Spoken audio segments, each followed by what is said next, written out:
Passenger jet, suddenly smoke pours into the cabin. As oxygen masks drop and alarms blare, what do? If you're like most people, you panic. But some people work to be ready for just such a moment, and they tell CBS 2's Dave Malkoff it's the worst job they've ever loved.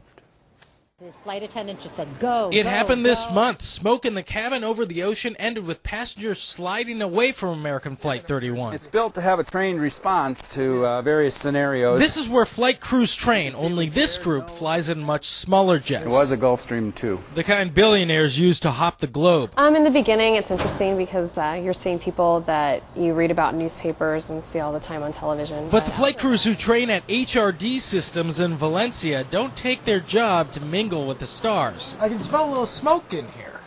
Well, we'll introduce some a little bit later. They're here to keep them alive in the sky. Make sure your seatbelts are on and fastened tightly. Right now, Sarah King is a school teacher. It all comes down to money. I wasn't making very much money. Now she's got a new career in her flight plan. Life vests are located at your feet here. 8-year veteran Carrie Curtis is here to sharpen her skills. We went over every scenario. Get back your weight. Get back your weight. Fasten your seatbelts and follow my voice. First up in the simulator, a ditch takeoff. Carefully, watch your head. There's a reason for the bare feet. So the swimming pool out there is and then the pool becomes the ocean. Smoke in the cabin on your way to Hawaii, just like Flight 31, is never good. Sometimes you can quash the fire in flight. Mike, you're the flight attendant now? But it can get much worse up there. All right, everyone, take your oxygen mask from above your head. Like when the pilot has to put her down on the water. This is where that school teacher training kicks in. We just had the earthquake and I was teaching, so just to be able to keep calm, and one thing as a flight attendant, people are watching you. First able-bodied person out, the raft comes out, the raft gets launched.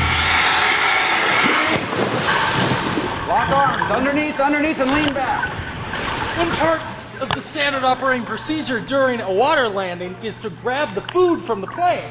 Now this is a corporate jet, so that might mean lobster bisque and creme brulee. But still, you're going to survive at sea. You got injured people, somebody's going to go have to go over the side. Meaning one or more passengers will have to float in the choppy, shark-infested ocean as the raft becomes a floating emergency room. We're going to turn the handle all the way to the right. These are the worst-case scenarios, a dress rehearsal without the dress. I like the fact that we can wear coveralls, we're not exposed, and you can focus on the emergency training and what you're there for. Great! This simulator is an unusual classroom. Lessons our school teacher can also use back at her day job. A lot of the things that you learn to do on a plane, they can be applied to land and life. In Valencia, Dave Malkoff, CBS 2 News. So you're out safe.